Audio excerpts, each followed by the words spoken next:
Hello, everyone. Thanks for listening to Wake Up, Look Up, a podcast where we connect events happening in real time to the gospel of Jesus Christ. I'm Zach Wyrock, and this episode is on global tragedy, what to do when we can do nothing. It's prompted by two things that were in the news recently.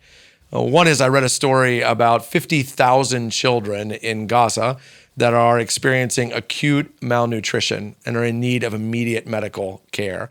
What a heartbreaking story. 50,000 kids that don't have access to the food they need and are dying as a result. You know, that, by the way, is independent of all the political things that have caused that. 50,000 kids dying. Who cares why? That's awful. That's devastating. And I didn't really know how to give words to how it feels when you read an article like that. So the second thing I read was in the New York Times. There was an article by a psychologist who was telling us that this phenomena of knowing what's happening in the world and being heartbroken over it, and yet not really knowing what to do with that, is called empathetic distress. It's a fascinating phrase. You see, we know more now than we've ever known about what's going on in the world at any given moment. The internet has changed this. So I know, for example, even as I sit here right now in Hudson, Ohio, that there are 50,000 children dying in Gaza. I know what's going on in Sudan. I know what's going on in regions of China where there's mass genocide. I wouldn't have known these things 100 years ago, but now I do. And the thing is, I'm heartbroken by them, and I should be. I think we're awakening a little bit as a culture to the dangers of desensitizing ourselves to heartbreak. Like when I hear about 50,000 kids in Gaza, I feel bad about that. I want to feel bad about that. I don't want to change the channel or scroll up on my phone. I want to feel that. The problem, though, is the greater I feel it, the more powerless I feel to do anything about it. You've probably experienced this.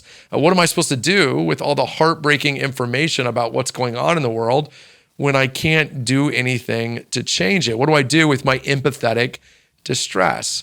Well, as is often the case, secular culture is butting up against something the Bible's been telling us about for years, because the Bible would tell us that the right outlet for empathetic distress is prayer, in particular, intercessory prayer. Intercessory prayer is when I go to God, not for me, but for you. When I go to God, asking him to act on behalf of the hurting people around the world. So that what we should be doing is becoming people who channel what we're hearing in the news into action, the action of crying out to a God who is not powerless to do something on behalf of these 50,000 children in Gaza. Prayer is a way of saying to God, do for these people what I cannot do. But the second thing prayer does, by the way, is it doesn't just cry out to God, it changes us. I mean, God knows what's happening in Gaza. He doesn't need us to put it on his radar. But prayer has a way of opening us up to our own need for God, for our need for God to act in the world, and potentially even for the role that God has us to play. Now, this is something I've experienced in my own life. My fifth child, Ella, my daughter, is adopted. And there was a particular week where in our family prayer board, one of the things we were praying for was orphans.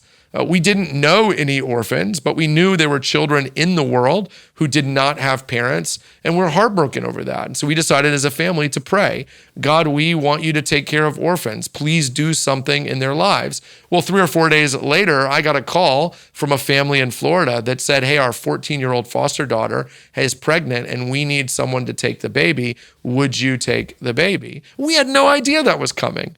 That was a clear way God was saying to the Wyrock family, I want you to do something for this particular child. But prayer had gotten us ready for that.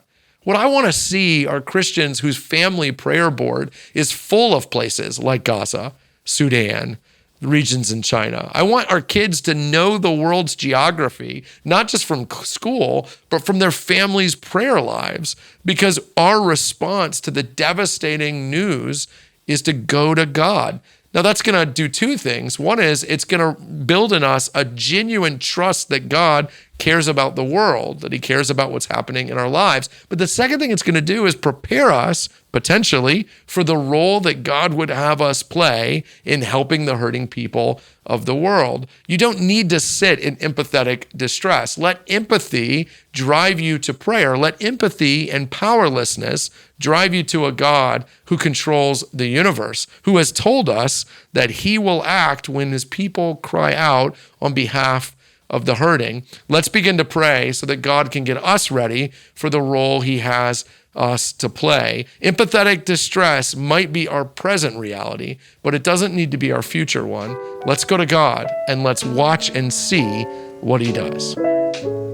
Hey, thanks for watching this video. Make sure you hit like and subscribe to get future content from Wake Up, Look Up, and from Christ Community Chapel. And while you're here, check out the other videos we have available.